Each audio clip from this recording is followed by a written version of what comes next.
CNN. In the 48 hours before he opened fire on former President Donald Trump, 20-year-old Thomas Matthew Crooks made a series of stops in and around his suburban Pittsburgh hometown.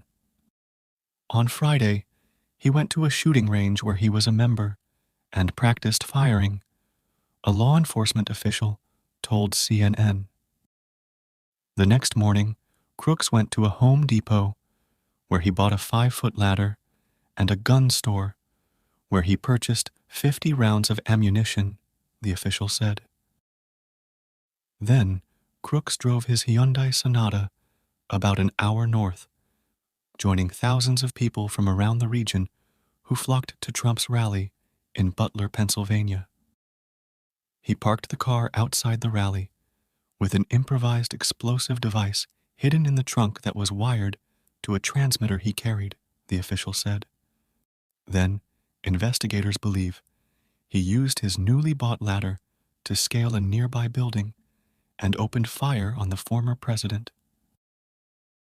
As investigators continue to search for a motive behind the attempted assassination, they are scrutinizing Crooks's movements before the attack and trying to piece together a timeline of his actions leading up to it. Yet nearly 48 hours after the shooting, investigators are struck by the lack of leads they're finding about Crooks' mindset and possible motives. Even after successfully breaking into his phone and searching his computer, scouring his search history and bedroom, and interviewing his family and friends, agents still haven't found evidence that would suggest political or ideological impetus for the shooting. Law enforcement sources told CNN.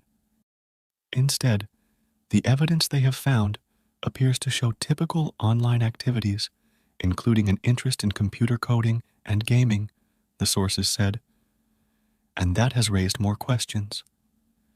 In a sign that his attack could have been even more destructive, Crooks had a remote control detonator on his body, and his car's trunk contained a metal box of explosives that was connected with wires to a receiver, the law enforcement source said. That suggests the gunman may have been planning to set off an explosion remotely, and investigators are considering the theory that he may have been planning a distraction during the shooting.